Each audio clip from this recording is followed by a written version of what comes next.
Thank you all very much indeed. So we're here for our final couple of sessions for the afternoon, where we're going to start with the presentation by Andrew Markus, Professor Andrew Markus, and then we're going to move into our thought leadership discussions in terms of really engaging everybody in thinking, well, we've heard about a lot, about what the issues are, what the challenges are, and what really can be some of the responses that we might think in terms of going forward.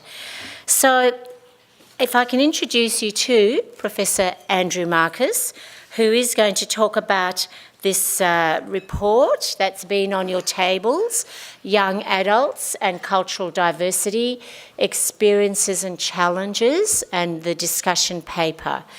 Andrew is the Pratt Foundation Research Professor of Jewish Civilization at Monash University and is a Fellow of the Academy of the Social Sciences in Australia.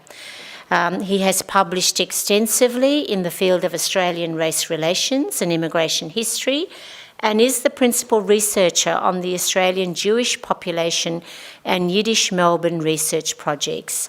And since 2007, he has been the senior researcher for the Scanlon Foundation Social Cohesion Research Program. The Scanlon Foundation Social Cohesion Research Program provides for the first time in Australian social research a set of detailed surveys on social cohesion, immigration and population issues. The presentation that we have today draws on the Consolidated National Survey Database and focus group discussions that were conducted and that have been collated or represented in this particular publication. So Andrew, can I welcome you to the update and to the podium to deliver your presentation. Thank you.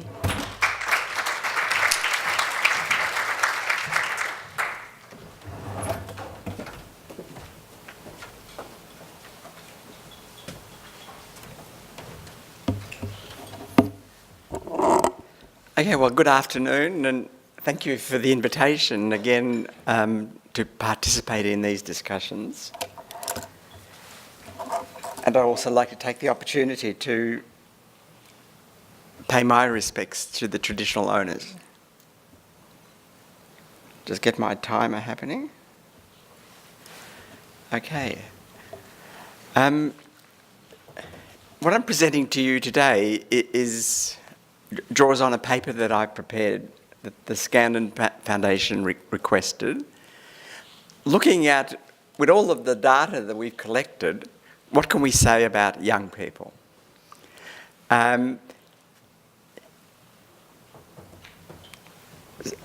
These are the themes that I want to cover.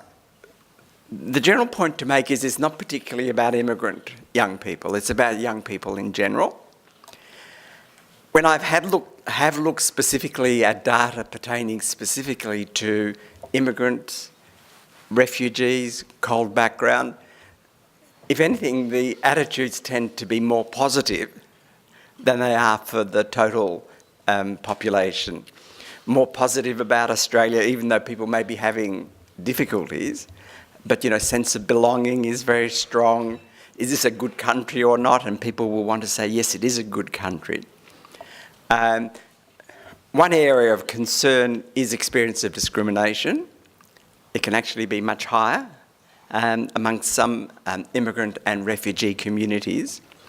It was interesting that in that earlier presentation, experience of discrimination was found to be quite a significant indicator.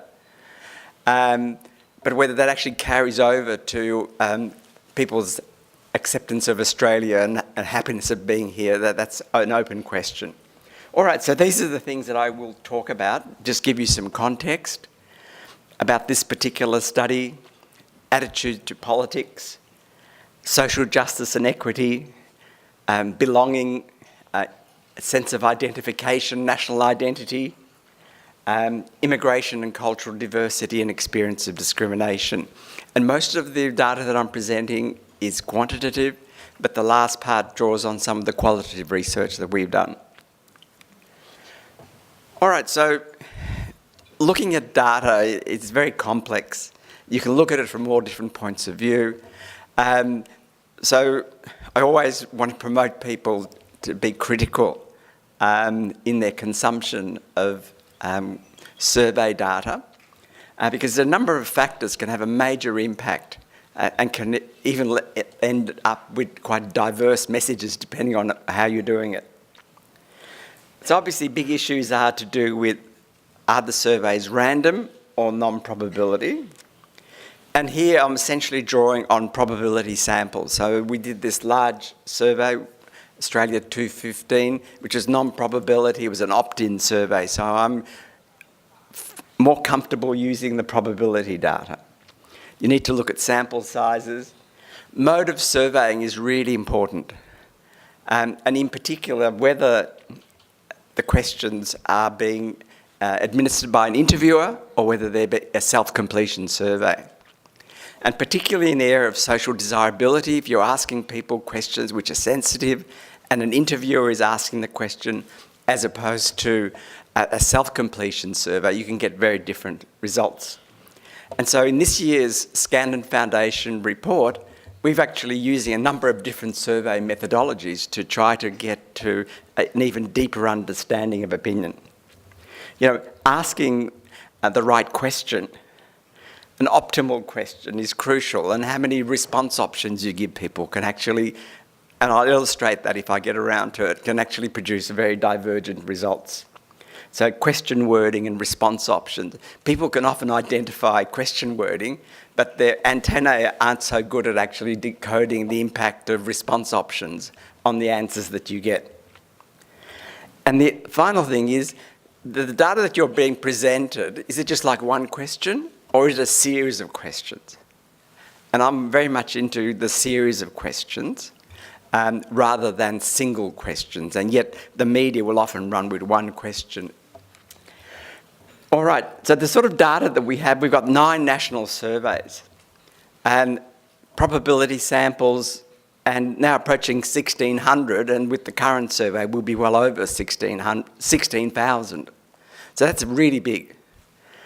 In addition, we've done 5 local area surveys, we've done experimental surveys, including that survey that I mentioned, the Australia 215, which was completed by more than 10,000 people. It was in 20 languages, very widely promoted, and gave us some very important insights as well, which I'm not drawing on at the present. When I'm talking about young people, what's the data that I'm drawing on? And we've got about 1,000 18 to 24-year-olds and approaching 1,700 aged 25 to 34, and then larger numbers in other age groups. It's hard to get young people to do surveys, so that would traditionally be underrepresented. Hard to get men to do surveys. Women will be overrepresented and so on. All right, politics. So there's been claims made about young people about to revolt or are revolting, and they've been revolting for a long time, but revolting in a political sense. There's no young people in the room, is there? There are a few. So there is this argument, and it's particularly based on the British election, 2017, which does indicate that there were some issues with regard to the Labor vote and the significance of young people. And there's other arguments that young people are disenchanted with democracy. They're becoming increasingly disenchanted. And I question a lot because, you know, the main findings of the Scanlon Foundation are of stability. But stability doesn't get you headlines, does it? So people will always be wanting to push the boundaries and say, this is changing, that's changing. Perhaps what is changing is mobilisation of particular viewpoints rather than creation of particular viewpoints or increasing numbers of people of particular viewpoints. For example, at the best of times, 35% of people will answer that immigration is too high. That's the best result you can basically get. 35% will say too high. It's not as bad as 70%, and some cases in like 1991 it was 70%, but there's a large catchment there. There's a large catchment of people who are intolerant of cultural diversity. So if someone comes along and starts to mobilise that catchment, yes? You can create the sense of change, but what's really happened is that people have come along and they're working that constituency, which hasn't been worked before. So these are the sort of problems. So this is the sort of vote by age in the United Kingdom election in 2017. And you Labor one line and Conservative the other by age group. So you can decode that and you can see that there's really a very strong differentiation there. And as this is discussed in that little pamphlet or overview document that you've got for discussion today, John Daly and a colleague of his argued that there is this sort of change going on. And why might it be going on? Well, young people are finding it more difficult than they did, certainly the generation of their parents, when they compare themselves, like how hard is it to, buy your first home? University fees and educational fees in general are going up. There's a stagnation in wage growth. So there are lots of reasons why young people might be disenchanted and be mobilising. And the argument is that it's this mobilisation that explained the strong Labor vote in England. And I tried to have a look, can you get the same results in Australia? So this, I'm using the 2013, 2016 surveys. I'm aggregating like 4 surveys to get a larger sample base, and it's relatively recent. And in a way, you're getting the same pattern in Australia. Do you see Labor vote as opposed to Conservative vote? But it's not as marked as in England. Because there it's just Labor. If I added Labor and Greens and Liberal Democrats in England, it would get up to like 80% of young people favouring that side of politics. And in Australia, if I have to add Labor and Greens, and even then I'm only getting to 50%. So certainly that differentiation does not seem to be as marked in Australia as it was in the UK election. It's there, but it's not as marked. And I also want to see, is there a pattern of change? So if I can just decode that.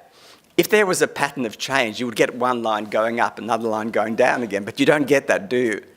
And I put those circles there to show you that, see, I've aggregated different years, and these are respondents aged 18 to 34, and if there was, increasingly disenchanted and increasing involvement, then the line should be going up, say, increasing support for Labor amongst this young constituency, but rather what the evidence seems to indicate is that it just depends on the popularity of the government in power.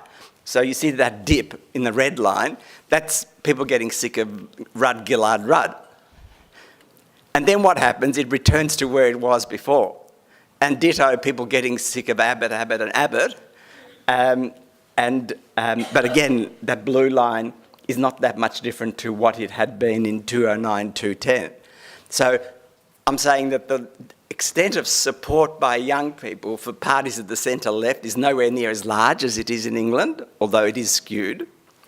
And I can't see any evidence of changing trends over time here in the way that the young people are supporting various political parties. See, one of the big things about young people, and you don't have to go very far to find this, is they're basically disenchanted in terms of, I'm not interested in politics, but they never were. It's not like my son, who I can't get hardly to vote. I don't know if he does vote. I don't want to dob him in. But it's not like 10 years ago he was passionate and he's no longer. He never was. When I've been doing recently sort of one-on-one interviews, and I say, well, who did you vote for last time? And the person's age 29, I said, I never voted.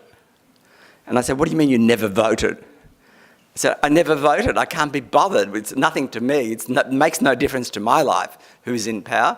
And I say, don't you get fined? The person says, no, they've given up on me. They just keep sending me stuff.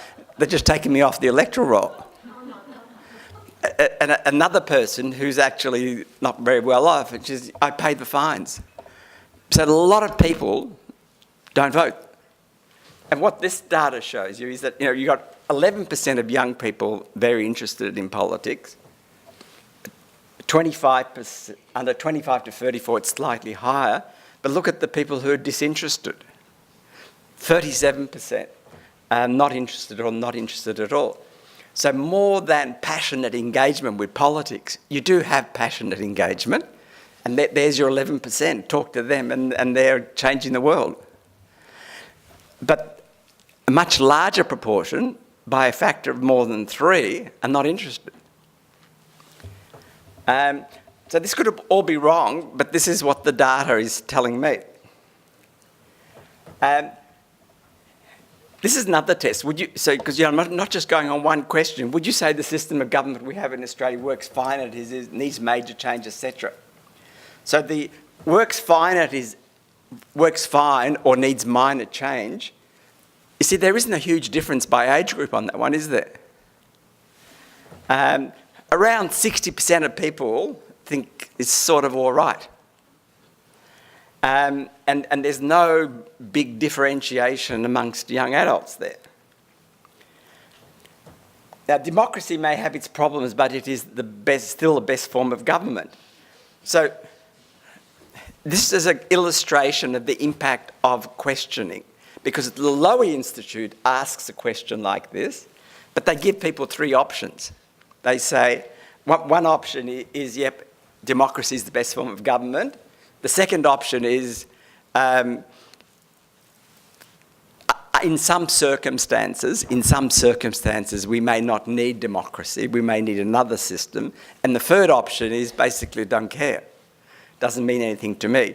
So by giving those people 3 options, they get 50% of people, and this is in your hand, in that little discussion paper, about 50% of people will say, yes, democracy is the best. And so that's actually caused alarms. Like Laurie Oakes, I don't think this was a good way to go out. In his last column, it said, I'm really concerned because only half the young people think that democracy is the best form of government. And there's other sort of items. And what I say is, well, hold on, maybe it's the way that the question was asked. And if you ask it like this, is it or not, we're still getting 85% of young people strongly agreeing or agreeing. Not as much as the older age groups in the strongest category. And then there's another problem that's highlighted there. How do you interpret a 5-point Likert scale? Yeah? What weight do you give to the second level response as opposed to the first level response? And there's probably no easy answer to that. Can you add them like that, or do you just look at the strongest response? When we calculate the Scanlon index of social cohesion, we actually double weight the first response, so that's worth 2, and the second level response is 1. But what I'm saying to you is, I've looked at the data, I don't see any evidence of marked change amongst young people. Yes, there are some who are very passionate, but there's a lot more who don't care. And if we look at the trends over time, and the value is that you're not looking at one point in time, but you've got now surveys going back to 2007, so you can get a sense of, I think, shifting or not. And I don't see a lot of evidence of shift. What about a current issue like same-sex marriage? Because young people do support social reform. They do agree that cultural diversity is a good thing in higher proportion to their elders. So it's interesting that we've got like 80% of young people support legislation for marriage equality in our surveys. And there's other surveys that have been done, it's not all that different. You can actually produce surveys that show that there's eroding support for marriage equality, but again, you've got to look very carefully at the questions they asked and how they interpreted that. Social justice and equity. So again, if there was a lot of, and by the way, I'm very happy to share these slides, because that's what they're for you to unpack and tell me how I got things wrong. So on social justice and equity, again, if there was evidence, people being unhappy, it would show up that young people are unhappy, more unhappy than their elders. And what I've got there is 3 questions which chart negative opinion by age group. And so, the higher you get on that graph, the more discontented you are with the system of justice. So Australia's a land of economic opportunity, and you totally disagree that it is a land of economic opportunity. 'Cause whatever I do, I can't get a job, I can't get on, etc. And the proportion who strongly agree with that in Australia, that's the bottom line. You see, it's not high, it's around 10% plus. And it's not like the young people are up there and their elders are down there. In fact, if anything, with these lines, higher levels of discontented amongst middle-aged people than amongst young people. Yep. I'm not saying it doesn't exist, but I'm just trying to get a pattern, an understanding of the overall phenomena. Now, with regard to national identity and belonging, it's lower amongst young people. They're less nationalistic than their elders. And again, I've put together 3 questions, and these are now strong positive responses of what we're looking for. So the green line is, I've got a lot of pride in the Australian way of life. I've got a great sense of belonging in this country. And it's very important to maintain the Australian way of life. And you can see that the young people are registering lower in terms of strong agreement with these propositions. Yep. But again, if we then sort of unpack the data, if we add the 2 positives, yep, it's not such a big difference anymore. So it's the level of strong agreement is where you get the most marked differentiation, but then you catch that up. So if you want to look at our data and find people, who are seriously discontented and are, wanting change, etc., I don't think the data shows that. And in fact, I worry about the data that we keep getting because I'm now analysing the 2017 results. And the best thing I can say is, lucky that we asked some new questions or there wouldn't be a lot to say. All right? So that my argument is that what characterises our society, sure, we've got lots of problems, no question, but it's relatively a stable society, Australians is. All right, immigration and cultural diversity. Now, this is one area where you ask questions and young people are more embracing. So this is a bit complex, but again, it illustrates my approach, which is to try to aggregate results from a number of questions, then get hung up on one question. So you've got age groups, and I've got positive response, strongly agree. Immigration from many different countries makes Australia stronger. 74% of young people 18 to 24 agree, 69, and then you can see how it goes down. Second, ethnic minorities should be given government assistance to maintain their customs and traditions. And this is really big differentiation, isn't it? 64% of young people agree that governments should be supporting cultural maintenance. It gets down to 28%, 45 to 54, 21%, and so on.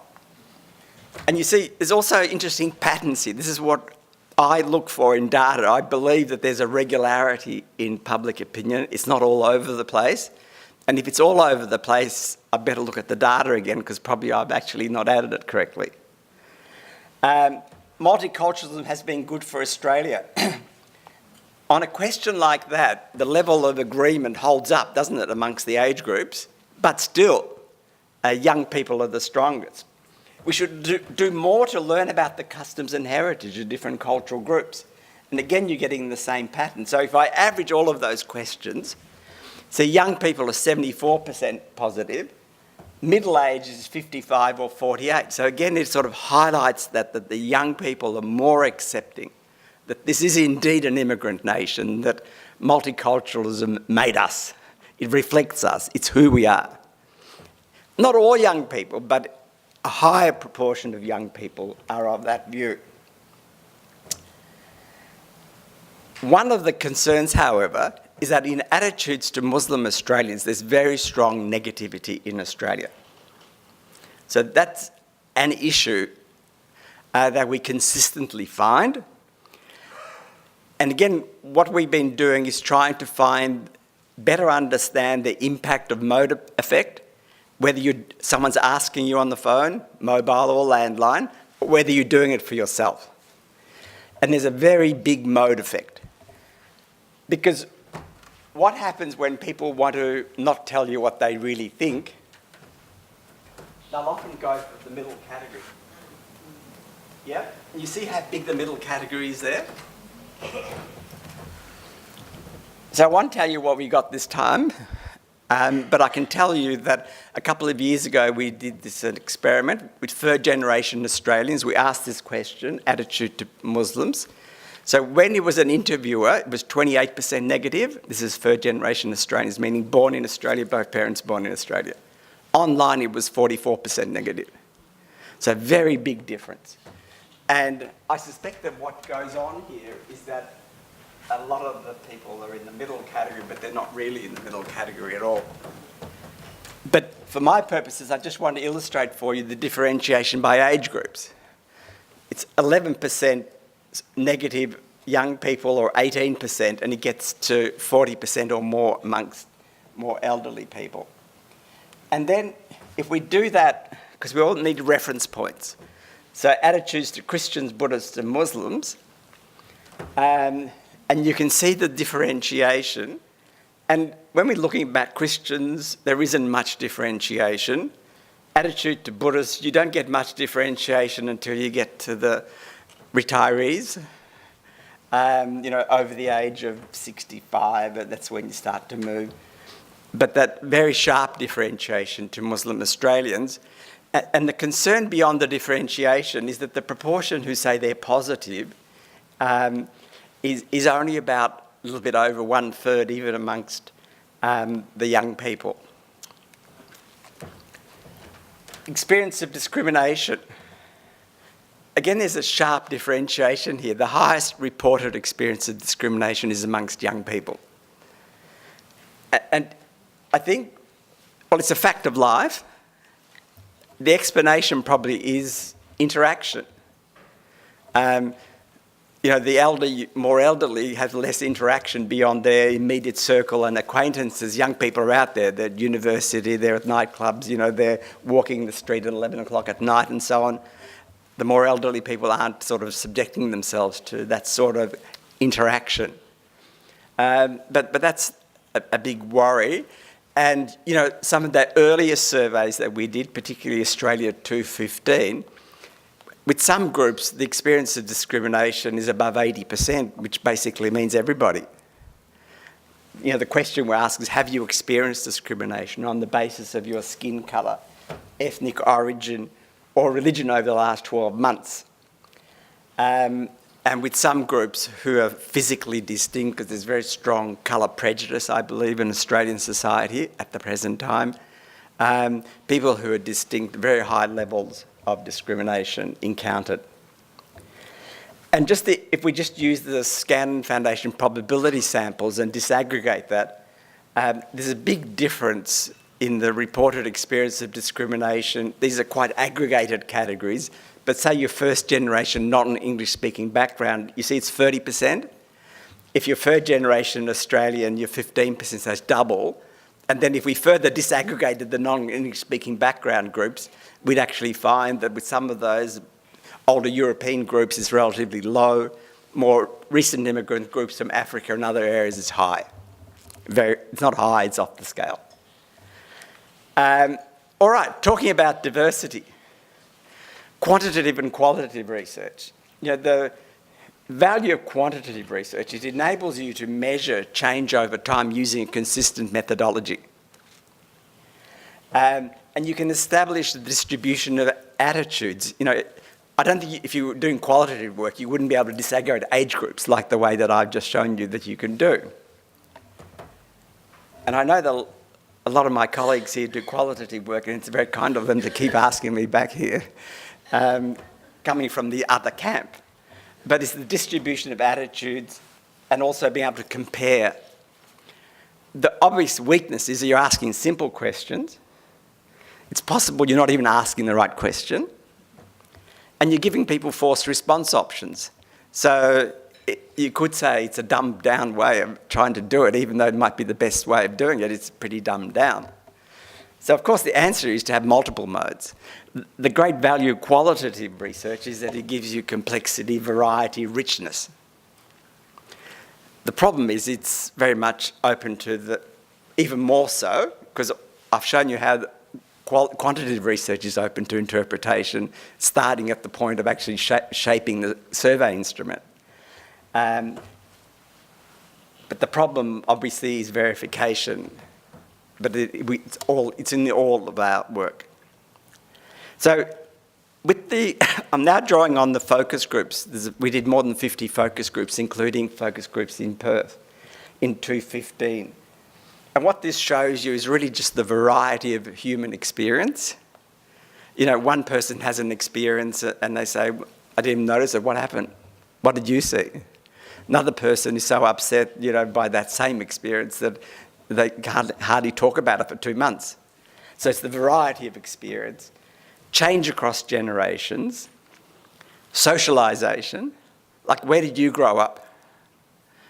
Did you grow up in a monocultural Australia, which still exists, I'm sure, in many parts of Perth, or did you grow up in multicultural Australia? What happens, you know, across a city, the regions of a city, the spatial distributions? What are the sort of challenges living in a low socio-economic area with high numbers of immigrants? Varied experience of discrimination, complexities. So it's not just an issue of host society and immigrant, but it's different immigrant groups and it's issues within immigrant groups. And then to what extent does this speak to the experience of women? Because one focus group that we did, actually, they were interviews and the person said, you know what? Didn't actually say this, but I can take a liberty. I'll take discrimination any day. I'll take racism every day. You guys go with the sexism. You know, meaning like it was a daily reality of my experience in the workplace. Racism is not a daily reality in my life. All right, just to illustrate a few of these extracts. And I just find it so beautiful when, you know, you can actually listen to people and people's capacity to express in such a way that we academics sitting in our office, you know, we're not even going to get close to it. You know, it's just the way I grew up. There was me, 2 doors down was the Greek boy, across the road was the Turks, 2 doors down from them were the Maoris, and yeah, around the block were the Asians, and we all just hung out together. Now, I went to school with Sudanese, Chinese, Indians, a lot of Albanians, Serbian, Greeks, everybody. My class alone, there was not 2 that were from the same country. Maybe 2, maybe 3. That's how I've always grown up. I've never really thought twice about it. Multicultural Australia, it's very multicultural. I feel like I fit in here because it's so multicultural. These are all different people, by the way. You learn to be tolerant. You know, you have to accept other people. You've got to learn other customs. You learn to be street smart growing up around here.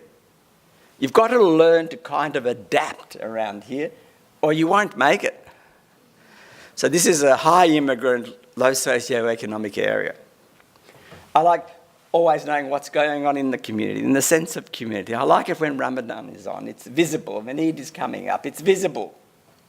People aren't ashamed about it. It's loud and colourful, and that's my kind of environment. As opposed to white Australia. It's weird when you go to really white places. Do most of us have a sense of that if we sort of grew up in this society of Australian background? Do we see that? Probably we don't see it. You know, I have to go to the city or somewhere that is white. You know, if I have to go somewhere like white-dominated Australia, I would feel a bit off. I would feel like, oh my God, they're looking at me. What's she doing here? Go to fucking Sunbury and then you'd see spot the Wog or spot the Asian or Maori or spot whatever it is, because they look at you like you're like an alien. You just cop the whole lot there, bro. And I love this, the idea of us. I love it. If you go like North Sydney and stuff, there's all rich white old men who'll just be like, oh, they're going to look at you weird and stuff, especially if you go to the shopping centre. They're going to look at you weird. You don't belong. respondent. Like, you don't belong there. The moderator. I mean, do you think that people are frightened of you? Yes. And then the second person, they're frightened by the idea of us. Yeah? Frightened by the idea of us, what we represent to their world, to white Australia. So these are very powerful evocations of the difference across the generations, and also of the socialisation that people experience growing up in monocultural Australia or growing up in multicultural Australia. But then the complexities. It's funny though, like, you know, we're Australian. Sometimes Australians can be racist towards other cultures. But then you've got those cultures that are coming here that are racist towards us. That could have been from Perth. This is from Melbourne. I saw an old woman, I'd say Italian or Greek. I feel like she was Italian, yelling at a girl in a headscarf yesterday who looked young and trendy, and she was just walking down the street. I saw her take her headphones out of her ears because she thought the lady was going to talk to her, and then the woman was quite visibly angered and screaming at the girl. And then I haven't got it here, but also tensions within Muslim communities or any communities. Because one of the things that communities will do is they'll try to ensure that the next generation keeps to the culture of the parents. And that experience takes place in the family, yeah? Mother, dad, children, but it also takes place within the community.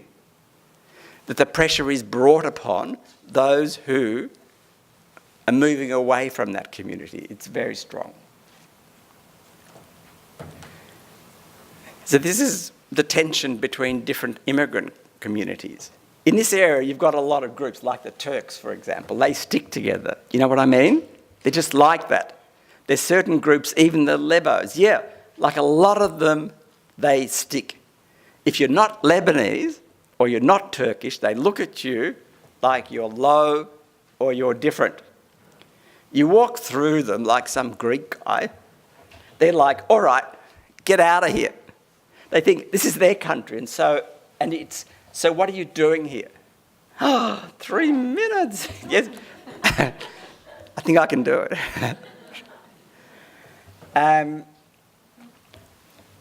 So this is about, in fact, respecting people, respecting cultures, and understanding the social interactions are very complex. You can't reduce it to a binomial Australians, immigrants, because the tensions that you find in society, they're across the board. Groupings are across the board. It's complex. And you may not even see that if all you're doing is simple quantitative survey work with simple questions. Because you never ask that question. Okay, so the broad perspective. Balance. Stability or change. And I think you understand where I'm coming from. I'm coming more from the stability end rather than marked change. It's a great mistake to confuse minority views with mainstream views.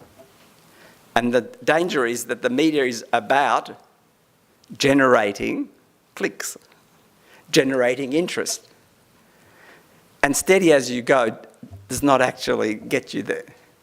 So we want to say that, you know, Pauline Hanson is changing Australia. Where maybe all she's doing is actually giving voice to people who held those views. She's mobilising that to a limited extent. So the great mistake then is to confuse minority and majority viewpoints.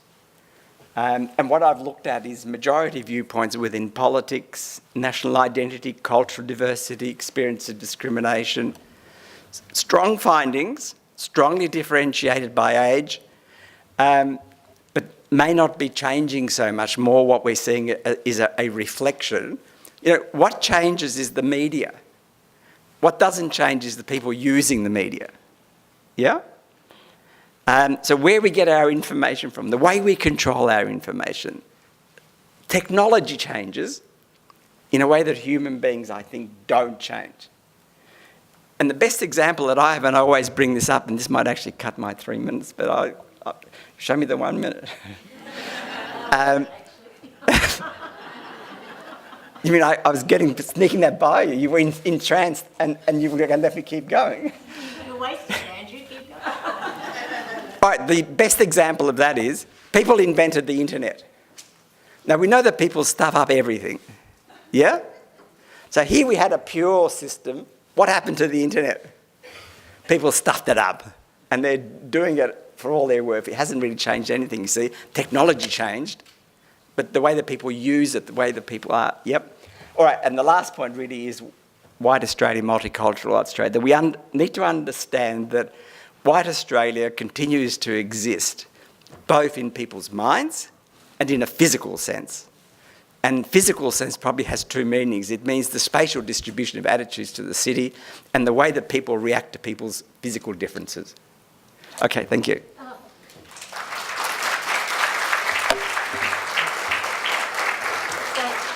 Stay here, Andrew, because I'm sure people must have some questions. That Loretta's hand has gone up first. She's first came off the rank there in terms of... Hang on, here's the microphone, Loretta. Oh, I always love your presentations. Thank you, Andrew. Two questions. My God, where did I write them down? Are we getting meaner as we get older? Are we less nice? So will those young people, as they age, get less open and more cranky? And has the proportion of mixity in young people increased so that what we're seeing here is an increasingly mixed young person proportion of young people? Do you know what I'm saying? Yep. Thank you. So I think definitely to your second one, that there's more diversity. The spectrum is broader, yeah? People's experiences are broader. And in a way that can be a worry, can't it? Because if people actually continue to grow up in that sort of old Australia and at the same time that Australia's actually changing in terms of its cultural diversity, yep. And so, yes, greater diversity, larger spectrum. With regard to that first question, which is the perennial question, is actually as part of the things for discussion. And in a way, the only way that you can actually solve that is through longitudinal research, yeah? Where you actually track the same cohort of people, let's say over 50 years. And that's quite a trick to do that over 50 years. But that's the only way to sort of really answer that perennial question is it a function of, say, fundamental change in outlook that will stay with people as they get older? Or is it really just what you would have seen with a different generation who were different from their parents? And if I had to put a bet on it, I'd say each way, both things are going to be happening likely. It's such a profound experience of growing up in a multicultural area that I can't believe that that's just going to, leave people when they become 45 years old, yeah? And I find it interesting, I've been doing interviews in an area of tension where people are very sort of head up about issues. And even the head up people, a lot of them will say, I love multiculturalism, but things have gone wrong, yeah? So that has to be the first premise, that a lot of people buy in. So I think that's been a generational change, whereas, in the 1955, the adherents of white Australia were just in-your-face racist, yeah? And I think they're harder to find those people. They're out there, but they're harder to find people. So I think that's shifted. And I do believe that profound change that a lot of us are experiencing in our young age will stay with us.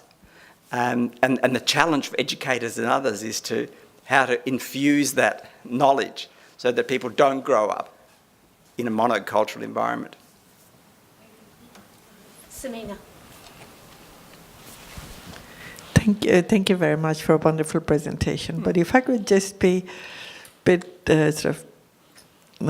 take a different point of view. I take the point when you say that the percentage of people who were previously, and I'm giving it a word, bigoted, but not loud, now people are mobilizing them so they're getting louder. That may be the case, but the reality is that I think, at least from my point of view, when we think of social inclusion, it's not just simply about numbers, it's about the noise or the narrative that gets promoted and how that shapes the views of others. So I would say, even if they're being mobilized, the fact that they're getting louder has a definite impact on social inclusion, which shouldn't be minimized. So I just got a sense that you were sort of somehow minimizing the influence or the impact. All right, I'm corrected, and I agree with you. Yeah. So, as I understand, what you're saying is, it may not be new people in terms of percentages, but in terms of noise, it is new, and that's going to have an impact in society. Yep, I agree. Thank you. Okay. Thank you, Andrew. Thank you very much indeed, and thanks a lot.